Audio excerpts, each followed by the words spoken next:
Hello and welcome to another very special episode of Kickpoint the Golf Gear Show. This time, Joe, the special episode is brought to us, and we are in Phoenix, Arizona, with Ping. Obviously, it's behind our heads. Good. Couldn't miss it, could you? Well, I mean, for those listening, it's important that we point that out, Dan. That's a good point, well made. But it is one to go over to YouTube, this, because it's a very exciting episode coming up, isn't it, Joe? It is. We've got a lot to talk about. This is the end of a big week for us, and we've seen an awful lot of things in the last couple of days that need discussing, I think. And because you've got the order in front of you, do you mind running through what we're going to talk through first, and then we'll start talking about it? I just deliberately hid the order to make it look like I've got all this remembered, but yes, I can. Just preview it for the folk. We're going to talk about the shaft lab, the new shaft lab. We're going to talk about where we're sat here in the putting space and what we did in terms of fitting for that. We went to see the full club assembly and Ping do some very different stuff to some other manufacturers. I look forward to picking your brains about that, but yes. Yeah. We're also going to... What else? I had a fitting, so we're going to talk about that, which I thoroughly enjoyed. Spoiler alert.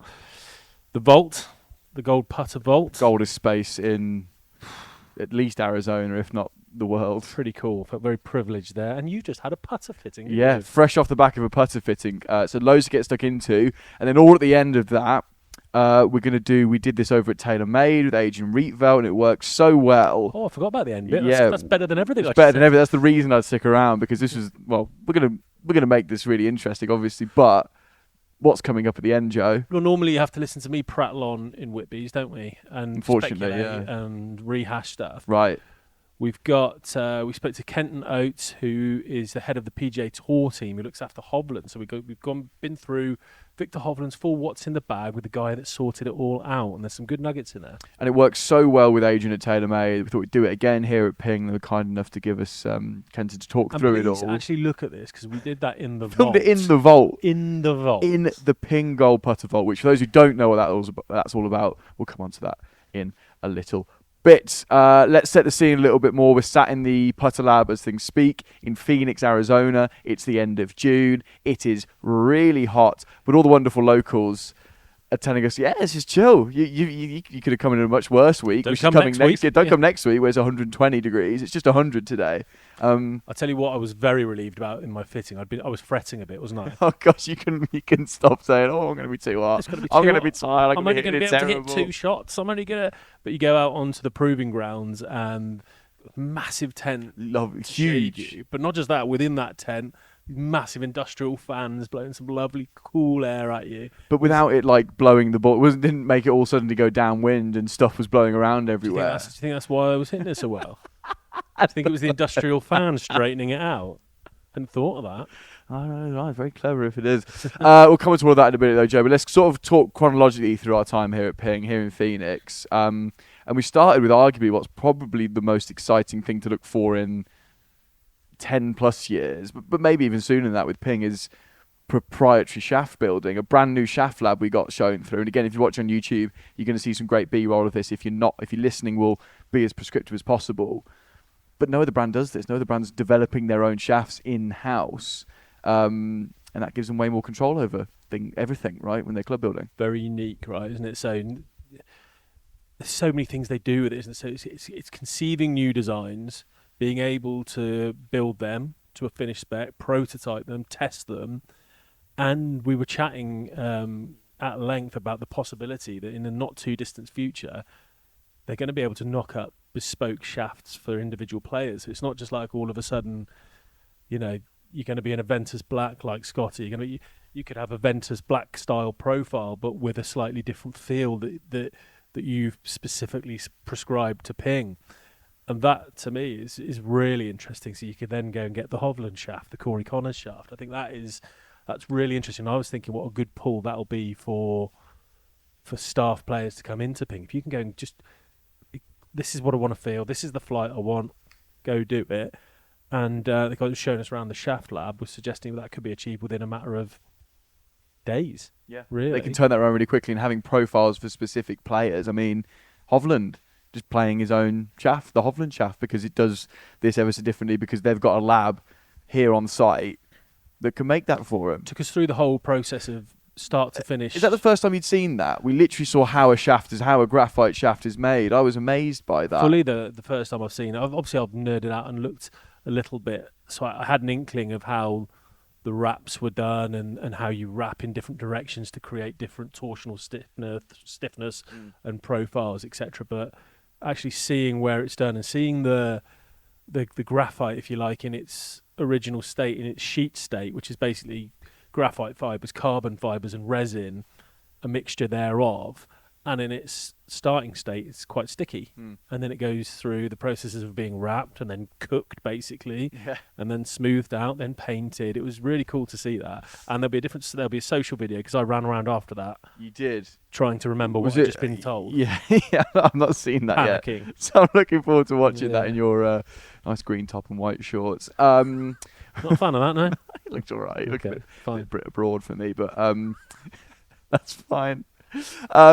Where did we go to next after that? Because we came in here for a little look around, for a brief sort of teaser of what was to come today. So should we hold off on that and talk about them? We'll talk about that when it comes to my plus visit. This room's changed almost entirely, but that time in the shaft room, which is the start of our time here at Ping, we've been here for 2 days now, was when I realised we're amongst serious engineers here, serious scientists who really know their stuff, and I haven't got the qualifications as an American studies undergraduate to really try and keep up with Neither these guys. have I, but that's what Ping is. It's an engineering company, and what we've also seen today, which we'll come on to a little later, is that they're making their own equipment to make the equipment, right? Yeah. The stuff on the production line we saw today, they're making their own. So it's perfect. They're not buying in a table or a setup for their cells to do their irons. They're making that themselves. The oven that what did that little oven do? Yeah, once the heads were installed on the shafts with the epoxy. Yes, it was a self-made, proprietary made thing from Ping, where they rotate ever so slowly, heat the shafts a little bit to speed up the curing process and make sure that's done perfectly again. But it's all the little details, isn't it? Even when you're doing the epoxy and the glue, it was from a dispenser that gave you the precise amount every time, so it wasn't just eyeballing. That should cover it. You know that every Ping club has the exact same amount of epoxy, so it's controlling those standards. And when you see it done, it's terribly impressive, isn't it? It is, isn't it? I know the bits that stood out to me in the club assembly, the precision, the attention to detail, even like I said, the glue stuff. I know that sounds really weird, but that's a bit of you, isn't it? That's a bit of me. What struck you from the assembly lines? Assembly lines, well, it's the way. Well, I knew because I was here in December, but the way they do the loft and lie with a hammer, that's Ping.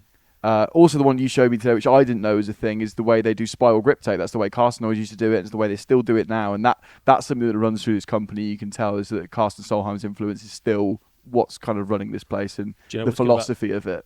Good about that, though, I talk about grips all the time, as you know. Can you talk about the difference between the two for those who might not know? Because I didn't even realise that was a difference. So most companies and tour vans I'll be familiar with would use a strip of tape 2 inches wide that then wraps around the shaft, and then you cut that to the length of the grip, obviously.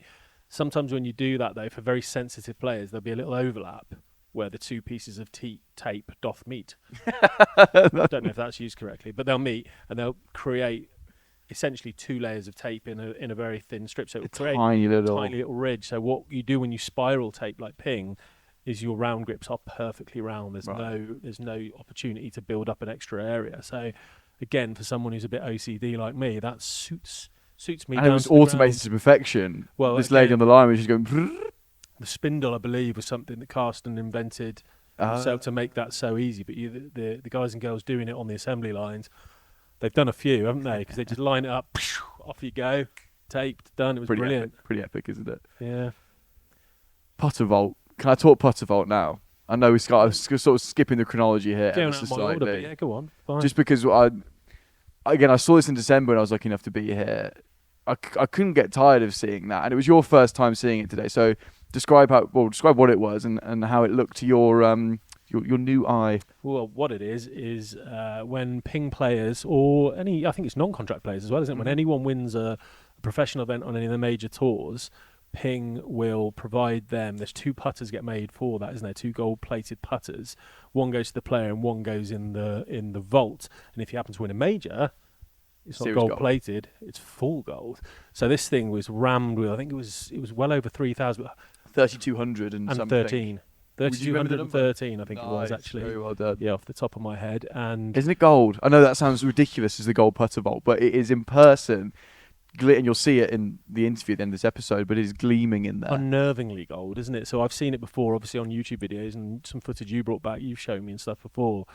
But yeah, it's just it's like a filter, isn't it? Just a gold hum all around you. And some of the footage we filmed in there, I cannot wait to watch because I think that's going to look really cool from a lighting point of view. I think Westwood is the most represented player in there. Correct. Then Seve. 2 of Tiger's putters are in there when he won the 94 and 95 US Am. That's cool. Yeah, a couple of Answer 2s in there. And they're not just they're exact replicas. They're built to spec, lie, loft, length, grip. So the heads are obviously gold plated, but when we were allowed to pick them up and have a little waggle, that's the product. That's the actual stuff, so you can feel what they were feeling. And as you pointed out to me on Tiger's putter, how thin his grip was, to feel that's really cool. Little P58, the little Ping Man grip. That was. I was saying when I was getting my putter fit, when mine had a little. I think the Ping Man putter grip's the goat of putter grips potentially. I don't know if I'm being too keen there. You Joe. got into no, I think you're right. I'd go. My 2 grip goats would be full swing grips, Golf Pro Tour Velvet all day long, and I think you're right. I think that Tiger's got a big influence in that, but the using it and blacking out the ping because he wasn't a ping P58, guy, but everyone knew what it was because you could still see the outline of it. I really like that. Correct, and that had another major win just a few weeks ago with JJ Spawn. Had it on a lab putter. Did he really? Yeah. Wait, I didn't know that. Or was it? Now I'm questioning it. It might have been a Scotty Cameron version, but it was the same skinny. Really on his DF3. Pistol, yeah, on the DF3, yeah. It's the same With characteristics. does it have the same kink in it, Same or whatever lean, it is? but Lean. He's just ignoring the lean. Yeah. Interesting. So We need to put on that. that. We'll put on that thread at another time, I believe.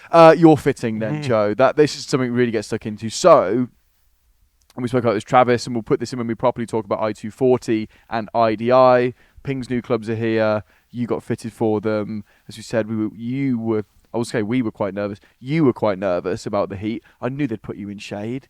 They can't fit Pete. It's 40 degrees Celsius out there.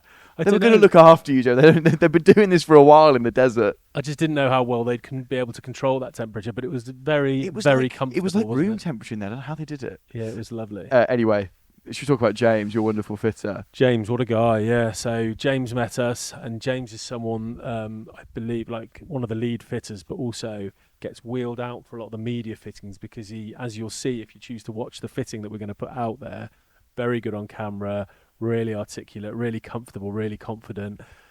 Just a really great guy. I got on really well with him. I thought he was brilliant and extremely knowledgeable.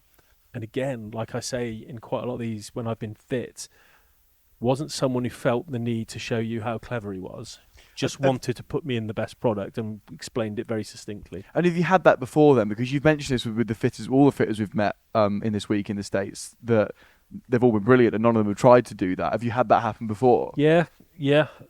Just I don't know. What does that look like? Just they're trying to outsmart you and I think be when a they bit... know either you're a decent player or they know you've been in the industry, if they know a bit about you and they know you know your stuff, it almost becomes, all right, I better put on a show here and show him I know what I'm talking about. And it's just unnecessary. Like I wouldn't be there if I didn't think you knew what you were talking about. Exactly, yeah. But I said I was chatting to Neil earlier. I'm pretty sure I've done it. I think when you get as secure in your knowledge and your fitting capabilities as someone like James is, I don't think you feel the need to do that anymore. You're just there to get to the right answer, explain it to your client, and it was done really, really well. The co-pilot really helped with that as well. Just seeing that gapping. I got fit with that when I was here in December. How did you find that? I'm sorry, I'm answering your question. So co-pilot's there a sort of digital fitting app that allowed James to put in. We'd got your 7-iron sorted. We'd got what iron you need to be in, all the spec of that sorted, and to then decide what wants to go at the top of the bag. We plugged in the 7-iron numbers, and that allows these ping fitters to know exactly the number they're looking for. It'll take the parameters of speed and the stuff you get from 7-iron, and its algorithm will work out based on thousands of other fittings where what your gapping, your distance will look like from there, and then make recommendations on what you need to be in to get your gapping consistent, and how your iron set will bleed into your wood set, if you like. And that's what we were doing in your set. We were trying to figure out, well, you go to 4-iron pitching wedge, that's fine, right, cool. We need in iDi we were looking at driving iron, utility iron, we need a 3 or a 2. And didn't it make that conversation easier to have, a little bit more straightforward, and actually meant you had to hit less shots. Yeah, because absolutely. we knew before you hit a club what number we were looking for. Well, the final club that I ended up in at that end of the bag, I hit one with, didn't I? Yes. Just made a good swing, and it came out within half a yard, both of carry and total of what we were looking for. Bang, and it was a pretty representative swing of what I normally do. So it's just, well, there's we no knew need. that because we'd already talked But about the interestingly, numbers. we started a bit stronger, didn't we? We started with the 2-iron, Right. and I was hitting it good, and it was Hitting going it out so there, well wasn't it? today, But yeah. it was just too good. It was going too far and wouldn't have worked based on the co-pilot recommendations. Wasn't working that well with, it could be a weapon at times, but that co-pilot makes it so much easier to figure out where to be. But from the little caveat with the iron fitting was that a lot of fittings I go to and get put through as a member of the media and just a decent player, often you bring your irons. We want to take a spec of that iron. We want to see where you're at currently and take some base level stuff, and that's good practice. But I was really curious to see whether co-pilot and James what spec would come out if I didn't feed them that sort of, give them a preconceived It's a great idea. notion. Go into the fitting blind and see what a great fitter and B, the Ping software. You really put that to the test. And it was really spoiler interesting. alert. I would go and watch the video because one of the best fittings I've seen live. It won even to the shaft calculator it had. The shaft recommendation put me in the shaft I've been in for 20 years as a 99.8% recommendation, which is pretty conclusive and comprehensive, I'd say, wouldn't you? You did a great job of not giving away too much while you're getting fit. I was trying, though. I can see you trying to tell him information about what you normally hit and what you normally expect into. But again, spoiler alert, still go watch the video. But James got it pretty spot on. Let's talk. We're doing more detailed testing this week on I think i240. we can talk about iDi and i240 by now, right? We'll make sure it comes out after the July embark. This is coming out in like August. I think people listening to this now. Okay, then. So a quick tested this week. A quick test this week, and we'll do a more detailed one when you get them back home. i240, feel-wise, has really stepped up a notch. There's a In what way? compressed air pocket within the head to dampen vibrations and kind of fine-tune acoustics, and it felt very close to just hitting a nice forged blade almost. In terms of the softness of strike, it was really, really impressive, and the numbers are good. A little bit higher launching. Mm-hmm. So there's a big focus on that. The grooves have changed. The groove Quite patch significantly from i230. even visually. Mhm. Yes, we put them down next to The each naked other, eye. didn't we? So there's less grooves but further apart, looking for more spin from the fairway. Yeah, I think that'll be a hit. I think that's going to be the star of the show for me was that iDi. That blew me away. Go on, tell me why. Just a lot of the time you pick up a utility iron, and I think sometimes the feel, it's difficult to get right. Sometimes they can feel too hot, Mhm. too lively, almost fairway wood like. And sometimes I've had there's some others that just feel a bit clunkier. The sort of balance that's been struck there with a bit of life, but still feeling like an iron rather than feeling like a hot fairway wood. Really good. And the spin numbers, if you look on the video, super consistent. Even though it looked hot to the naked eye and it was going quite far, especially that 2-iron, which I know you didn't end up in, but still swinging at 3,000. I'll still be looking into that because that's a nice show-off club, isn't it? That was going. And that was an interesting thing that came up in the fitting actually is like, and when I spoke to Christian, the tour rep, good players, tour players, people who money's not an object, will have a squad of clubs, let's call it 17, 18. And if you were a tour player having that fitting today with James, you'd have put the two, you'd have built the 2 and 3, and then you can take it with you and put it in certain situations. The 2 was a bit of a show-offy club, but it might have its place. Correct. When courses suit.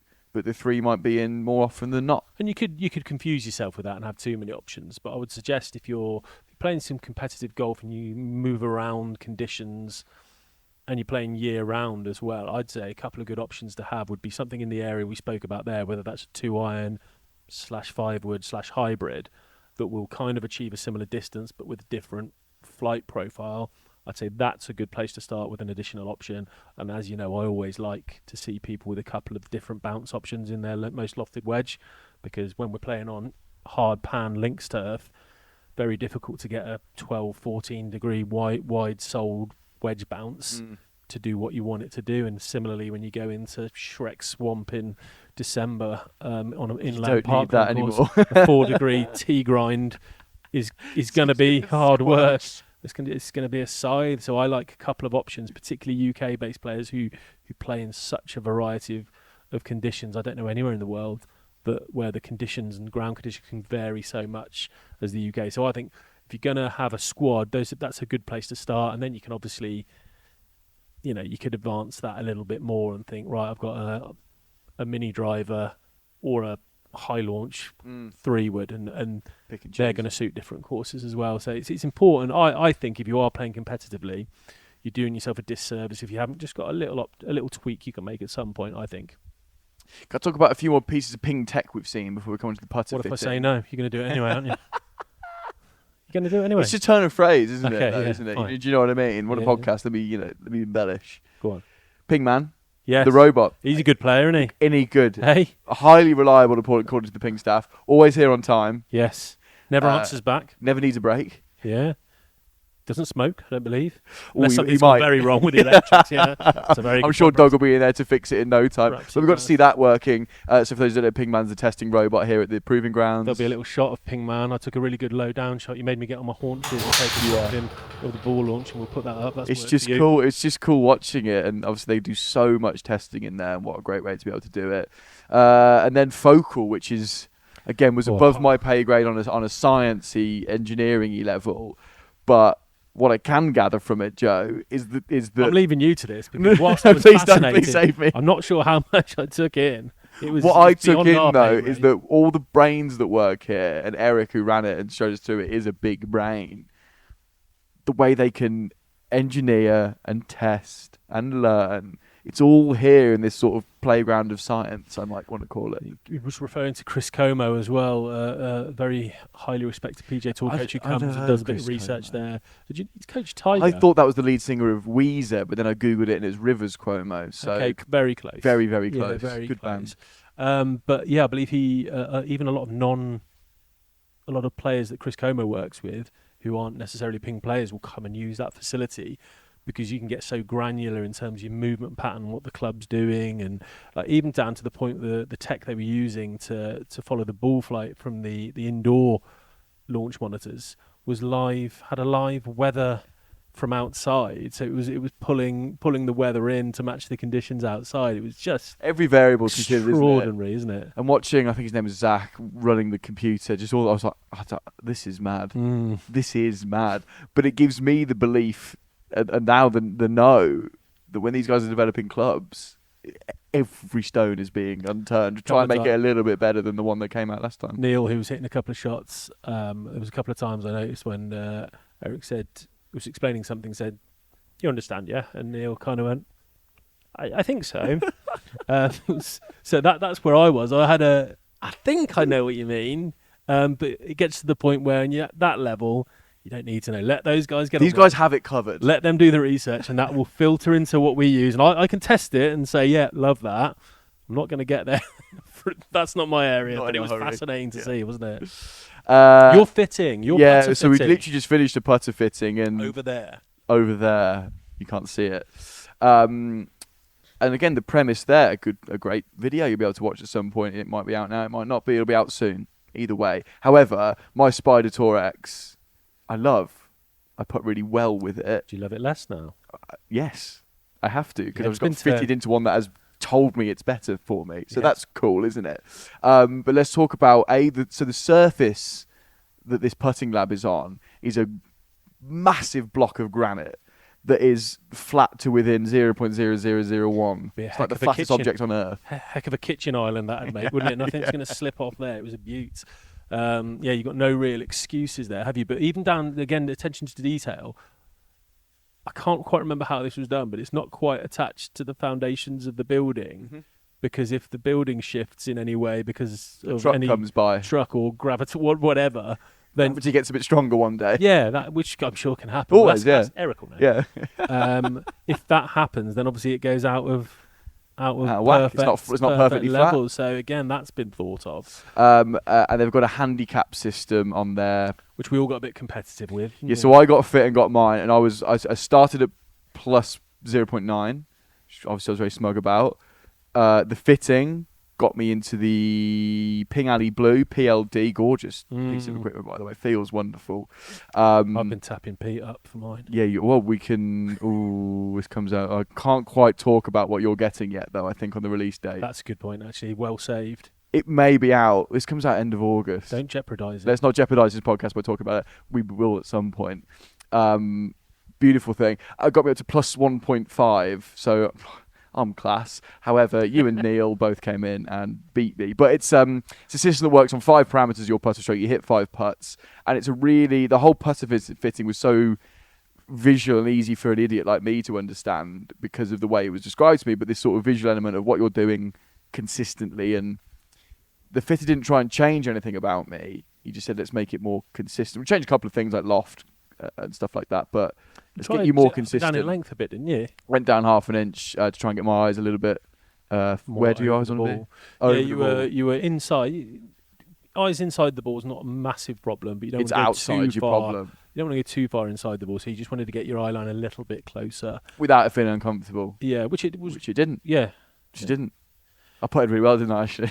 Yeah. Well, I knew you would. I called it. We were having a chat here before. You saying, what do you think I'll be? And I said, I'd be surprised if you were more than 1 and 2. And then you whopped into the plus figures, which is a very sad indictment on your long game, isn't it? Yeah. As a 6 handicap, yes, it is. That's worrying. Well, like I said, I don't hit more than 40% of greens in a round, so that's you were honest about that, because honesty is important. Yeah, but a lot of people, and you might be listening to this, and you might have inadvertently told porkies, because a lot of the fitters that I speak to, and I've seen it in fittings that I've done, you chat to everyone, and someone, I can't remember who it was this week, was saying everyone you speak to, you say, what do you swing it at? I'm a 100 to 105 guy. Every single person they speak to, and you just like, and then you get them on the. I used to do it. So tell me, how far do you carry your 7 iron? Oh, condition dependent, 170, 180. Okay, that's good hitting, and then you'd measure out the first 5 or 6, and they're at 135. And then it's not necessarily people bragging or exaggerating. They might just have carry and total confused, and then a lot of people remember the 6 iron or 7 iron they hit on that 175 yard par 3 that went pin high and was downwind and they pulled it, or downhill. Yeah, right. Exactly. Yeah. And all the apps just a peak. So yeah, it's important to be realistic, and I was impressed with you there, because you didn't go, I'm about 75% of greens in regulation. You were like well under half, maybe 6 or 7. Well, it's good. My shot scope tells me enough. I'm on it enough to kind of know how many greens I'm missing all short. But that's a conversation for a different day. But it meant it did change my putter fitting slightly, because he was like, right, okay, you're chipping. You're going to be something I never heard before. Haven't you? So I never heard the idea, because he was sorry to no, hijack please. you here. No, please. Because you missed more greens, and you're chipping on. Essentially, most of your first putts are closer. And that affected the weight he would recommend, wouldn't it? He wants to go heavier because he knows I'm going to be inside, hopefully, 10 or 15 feet from these chips, not hitting greens in reg, but being 35, 40 feet when I have to lag it up. I've not heard of before, but it makes perfect sense. And then when I think about how it's going to translate out to the golf course, yeah, brilliant. And another thing that will translate to when we get home, and I'm on much slower greens than Ayers on a perfect flat surface, and out here in Arizona, a bit more loft. So great. Love it. Can't wait to get into it. Shall we get into what's in the bag? I think so. Set this up for us again. Yeah, I know we just set it up earlier, but yeah. So Kenton Oates, PJ Tour manager for the tour team for Ping, does a lot of work with Viktor. Works very closely, and we just thought, didn't we? We had a few questions we wanted to ask, and you spoke to Christian, didn't you? Who's I think the VP of Tour. Is that right? Correct. So we asked more generic tour questions. So again, you'll probably be able to see that somewhere at some point. It's a hugely generic statement to make, but you will find that somewhere. But yeah, with Kenton, we thought, well, this would be a great opportunity to blend our what's in the bags with someone that really, really knows. And there's a couple of really interesting things that he spoke about, and So let's pass off to Joe and Kenton in the Gold Putter Vault. Right. Well, this is a little bit special for those of you who struggle with their eyesight. I'm in a gold vault full of putters here at Ping HQ. This is incredible. And I've got with me the man responsible for Ping's tour team on the PGA Tour, Kenton Oates. Thank you very, very much. My pleasure. Thanks for coming in. And we're going to talk Viktor Hovland. Let's do it. And specifically, what's in Viktor's bag. Awesome. So first of all, before we get started on that, what's he like to work with? Because he's an interesting guy, right? Yeah. What's he like from a club and equipment point of view? He's actually awesome to work with. He's obviously, he's very inquisitive. He's not scared to, go down a rabbit hole or two and, work his way through his golf swing and through his equipment. So he's very fun to work with because you kind of never know what you're going to get at times. He's willing to try things outside the box, things that that we bring to him. So he's a very interesting guy, but he's passionate about what he does and he works real hard. So yeah, he's a joy to work with. Is inquisitive always good? Because there must be a line, right, where you're just like, let this, you're fine with this. Yeah. I mean, it is definitely like good and bad. There is a line, and he definitely has probably crossed it in his career, and he probably would admit that to you himself. But I think overall it is positive because he's just trying to get that 1% better as much as he possibly can, and you're just going to have to flirt with that line when you try to do that. Does he like testing? Is he someone that tries a lot of stuff? But because when we get into the bag, there's quite a bit of older products still around. Is he someone that likes to test, and if so, when does he do that? Is he an off-season player? I think Viktor loves to test when he feels like his game is in a good place. So if he's swinging good and in a good place with his golf swing, then I think he actually loves to test any product, just because then he can have a baseline that he's playing good, and then if this product's better for him when he's playing good, then he's going to be able to save some shots when doing that. When he's not playing his best, I don't think he loves it that much. I think he would rather just make his golf swing as good as possible, and he knows this has worked when he's played good, so he's going to keep playing it. So I think that would be how I would describe it. It's interesting. I've never really thought about that, the sort of timing of when you, as a top level player, when you decide to do your fiddling and your testing. That's probably pretty key, isn't it? Right, let's get stuck in the bag then. Do it. So start at the top. So I'm looking down here because I'm not very good at remembering all these specs. I can help you. So he's back in. Oh, shall I test you? Yeah. So at the top of the bag, he's in G425, 9 degree at 8.5. I think he plays it a little bit flatter on the flat side. Flat stop, in the flattest setting possible. Yes, that's correct. Because he wants to facilitate a further right curvature or a start line, or is it just to his eye? It's more of a contact issue with there. So back when Viktor signed with us in 19, he played 45 3/4, and he always wanted to experiment with going longer, but with the 410 that we had at the time, it just missed too far to the right, so he could never go longer. And then the minute we tested 425, I'll never forget, he hit it great, and if anything, he overdrew it. So we were sitting down talking. He's like, well, why don't we go longer? And when we went longer, because of the extra length, and he's a pretty shallow player, his hands get down pretty low through impact, he just heeled it. So he's hitting it solid, we just hit a little bit off the heel. The flat setting just helps him hit the center of the face more, really is what it is. So it's not a directional thing, it's just contact. It's really just contact, so make him hit the center. And then obviously if you heel it as a, kind of a pull cutter as he is at times at his best, if you heel that shot, it's just going to overcurve to the right. So then you move that contact back to the center, and then he's going to be able to hit a shot right down the middle. Anything else funky going on with driver internally? Any hot mail? Is he neutral? He's played the CG shifter in the heel from time to time. At his best, though, he's neutral weighted and no heel weight as well. So he spent a bit of time earlier in the year testing out the G440 LST, and from what I could see stats-wise, he was driving it great. Yeah. What was there's a little grin. What's the story about wanting to go back to that sort of more familiar product that he's been in for a longer time? Yeah, I think that's always the crux of our job, right? Like, I think if Viktor Hovland sat in a chair next to us right here, I think he'd tell you the 440 is faster. I think he'd tell you the 440 has better, more consistent spin rates. He would just tell you that there's a few shots around that it goes a little bit higher than he would like, and he doesn't like that. And then that's on us to try to work that out, which there's obviously some obstacles there to try to make that happen. And then he's obviously made a ton of money and won a lot of trophies with that 425. So even products, when guys switch, not only is the product probably better, it's probably drastically better, right? Because I say this all the time. If the product's the exact same, there's so much value in the shots that he's hit in his life under pressure with this driver that we have to beat that value, and sometimes that's hard to do. So I think that's where we are right now. We talk about that a lot on the podcast, Dan and I, around the kind of the good equity you built up, but also the scar tissue, also the knowing what it does off certain parts of the face when you do neck it, and knowing the predictability of knowing what's coming out is something you value, isn't it? Okay, fairway wood. So he's not in a ping product at the moment. So is that an area you've been working on with Viktor? Does he like to test that? Does he do much testing of like G440? Because that's one of the most popular fairway woods. I know. Full stop, isn't it? So yeah, so it's been interesting. He played our 430 fairway wood for a while at the end of whatever the Ryder Cup year was. So that's got to be a couple years ago now. Yeah. And then he's went back into the product that he's currently using. But he does test the 440, and it's really good for him. It just doesn't. The fairway wood that he carries is a little bit different shape-wise in terms of how deep it is. and it provides him a little bit more versatility off the tee. I think more just mentally, right? Like you get that shallow face off the tee. I mean, these are the best players in the world, but you'd be amazed how many times guys have told me, I think I'm going to sky it off the tee. I'm like, you guys are not going to do that. I promise you. But this is, I think he's more comfortable looking at that slightly deeper head at this very moment. So I think that's why he stays there. Cool. Moving into, I noticed at Oakmont, iDi went in, and I've just been hitting out on the range, so I don't need any explanation as to why it's gone in, because that was, I enjoyed that. Yeah.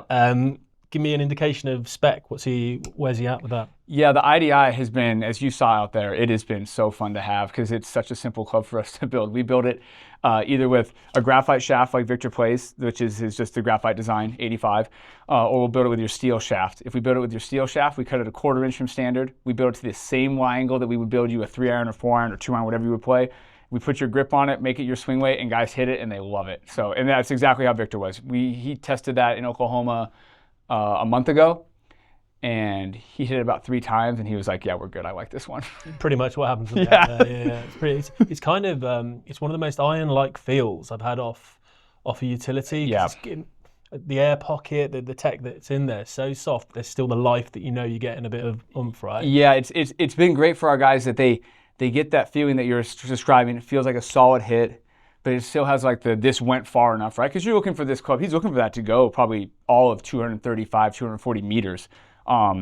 He's a meters guy. He's a meters guy. Yeah. How's that work out for you guys? The only time it screws me up is with the next guy. I apologize to all of our other staff players because I can't tell you the amount of times I've worked with Hovland, and then the next guy wants to work on driver, 180 ball speed, 10 launch, 2400 spin. You're like, why did that go 270? Like, what? And then you're like, oh wait, I'm out meter. It's in meters. But yeah, so it doesn't usually mess up Viktor. It usually messes up the next guy. But yeah, so back to the iron, I think it has that sensation that it's hot, but then you hit it over and over again on TrackMan, and the spin rate's 4,200 every time. So it's such a consistent product from launch and spin. Guys I think we had 9 in at the U.S. Open, and I expect, the British and Scottish Open, 20, I would think. That's a lot. I'd stock up there. Yeah, I'd stock up. Yeah, we will. Before we go on to irons, grips, I'm a bit of a grip fiend. He's a multi-compound player. Does he have anything under wraps? Oh, God. Yeah, Kenton. He does. What's going on, Kenton? So he plays +1 in his woods and his wedges. Okay. And he plays no wraps in his irons. And that's 100% our fault. So at the British Open last year, he got a new set of irons, and he was doing some loft and lie work. And when we wrote up the order, we just whiffed. We just didn't put the +1 on there. And then we told him about it, and he's like, oh, that's fine. So he's just stuck like that for a while. +1 up here, +1 down here, no wraps in the middle. That's so funny. We hear so many of these what's in the bags, where everyone's so just demanding down here. Oh, that's fine. Don't worry. I realized it happened like mid-testing at the British Open, like on Tuesday night, and I was like, I gotta tell him. So I was like, Viktor, these don't have a wrap. We'll just take them in when we're done. We'll grip them. They'll be done Wednesday morning. He was like, oh no, they're fine. So that's where we are on that. That's pretty indicative of his character, I think. Isn't it, right? So he's in the i210s, Porter pitching wedge, KBS Tour V120X, lies, lofts, anything. Pretty flat. Yeah. Yeah, just kind of like the same reason for the driver. I think he's about 2 to 2.5 flat, 2 up here, then probably rolling into 2 down at the, then maybe the 9 in the wedge. He's added some waft throughout the last few years of his career just to keep the spin rate where he wants it. He can be a pretty big under spinner at times, just with how shallow he can get, and that's been really positive. So those are the last changes he made. Was a little bit more loft on his irons. When you're making those kind of loft changes, do you have to sort of work that in with because he's not going to change ball, right? Or is he someone who would experiment? He's changed balls in his life multiple times for like 1 week at a time. He's a traditional, when he's on full cylinders, he's going to play the X. Sorry, he plays the V.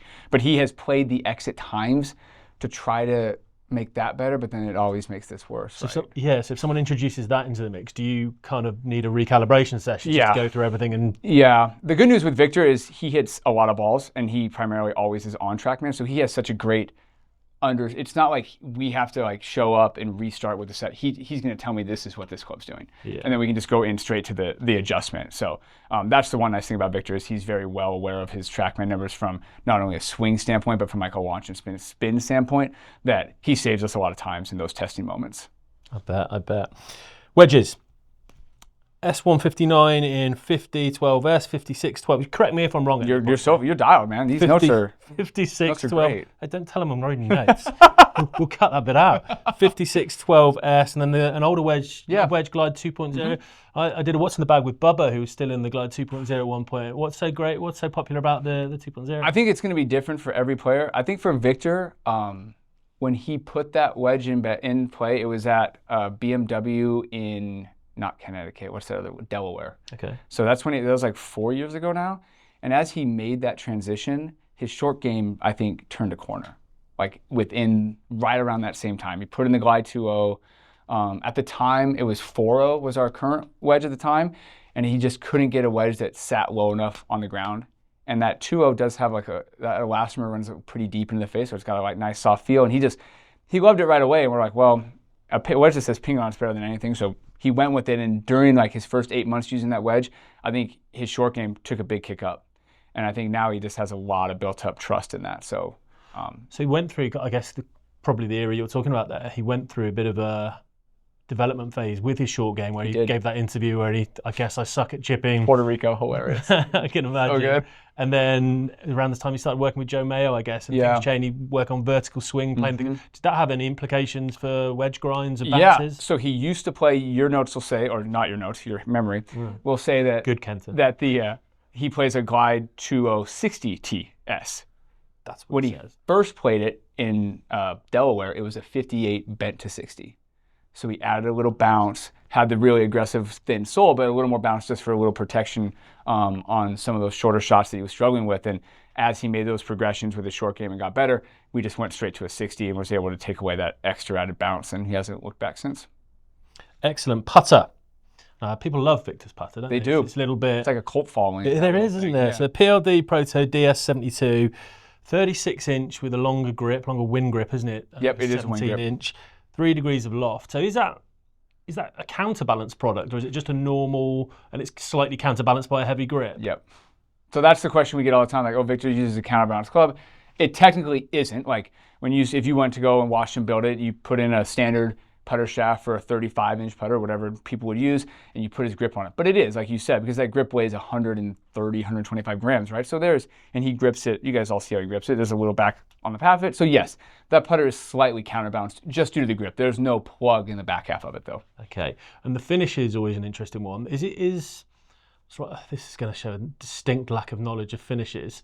Is it raw? Is it rusted to that, or is it kind of is it a bronzed finish? It initially came out as, we call it the patina finish. So it obviously is, there's some raw carbon in that head, right, within the metal, because you can see how it looks today. But when he first got it, it did have a very nice, clean looking bronzish, brownish finish to it. And then obviously just being how it is, it now looks like it's been under the ocean for a while. Just starting to age, but it looks cool. I love it. It has a life, right? Those finishes have it's not the same in every spot. There's darker and lighter spots a part of it. So yeah, I think it's pretty cool. Would a player like Viktor travel with a backup of that, or is that kind of a one of one? He wouldn't travel with a backup, but we would make sure that we have a backup on the truck for him. Has he ever changed? Is it the exact model he started? It is now, yes. He had a moment a couple years ago where he changed it to players for 2 weeks, I think, 2 or 3 weeks, and then he went back to that one. So he's used, to my knowledge, he's used 2 different ones of those in his career, and he used an onset Oslo at Torrey this year. And the very first ping putter he ever used was actually a Scottsdale Wolverine H in Korea, 1 round. So in my knowledge, he's used 4 putters in 6 years as a ping player. Pretty good. It's pretty low. 2 of them being the same exact model. Kenton, that's absolutely fascinating. Thank you very much for that. My pleasure. Insight, and that is what is in the bag of Viktor Hovland. Good work there, Joe. I'm enjoying this. Like, I've loved your what's in the bags over the last year, by the way. But obviously hearing But it's better when I'm not doing it on my own. Is that what you're saying, Dan? It's better when it's with the person who's fitting the person we're talking about. Fine. Do you not think? Fine. That's what you think. So let's do more of these as and when we get the people to do Kenton it. was great, though, wasn't he? He was really showed Viktor's personality. He kind of confirmed, I think, what we knew about it. A couple of laughs and a couple of giggles when you asked him a question about the grip one was the most fascinating, I thought. Yeah, exactly. Yeah, they made, as he described it, a whiff and forgot to put the right amount of tape on the grips. And he, being the honest folk they are, he said, "I've got to tell him." And instead of freaking out and panicking, Viktor's just kind of, "That's fine, don't worry about it." And it's just played and has just now changed his grip spec and stuck with it. It's based on that mistake and finds it great. So I think that reveals a lot. And it also, I don't know, I don't know if I'd have been that honest. If I'd have made the mistake, I think. I'd have just let as it, the fitter, I think- maybe you they know just what I'm knew. like. I'm a flapper. Yeah, big time. Oh my gosh, you'd have been in anxiety I'd mode. have called you. I'd have Yeah, called my mum. you'd have Should I called tell him? everybody. Should I tell him? But they just, I've got to tell him, and he just made the decision. That's fine. So his wood spec for his grip is different to his iron spec right now, just based on that. I find that really Got to interesting. be one of the few players that has that. Maybe it's because of Victor the man that allowed him to do that, who's just a chill dude. I wouldn't have done it. I don't know who's a Wai Yang, for example, Yes, got a slap with wouldn't a you? slap and based on a maybe previous around the face on conversation. this occasion if you'd made it that badly. Correct, yeah. But no, I really enjoyed that. I really enjoyed chatting to Kenton, and he brought in the bag, made the scene. So again, if you're listening to this audio, just make a point to watch this one on YouTube, because it would be. I mean, I've not watched it back, but I can't help but feel it would be a really nice visual in the gold putter bowl, Surrounded by gold, yeah. with Victor's bag. Yeah, and I'll Very have a lovely gold glow to me, so that'll be nice, won't it? It will be, Joe, so go make sure you watch that. Right, time to wrap it up then, Joe, really, from our Ping special. Favourite moment of the 2 days here? If you could pick one. Ooh. Don't rush to me. I really enjoyed chatting to Kenton, and that was the last. Yeah. That was the last sort of bit of a late addition, really. And well, you know what I'm like with nosing in tour players' bag. That's big for me. I like hearing those little nuggets. That for me. You. Watching your fitting with James today, I just really, really enjoyed it. Everyone It was should two check guys. out James as well. James Yeah, Lee. go find James Lee. Find him on Instagram. He was a cool dude. Cool but guy. It was just two guys in their mid-40s.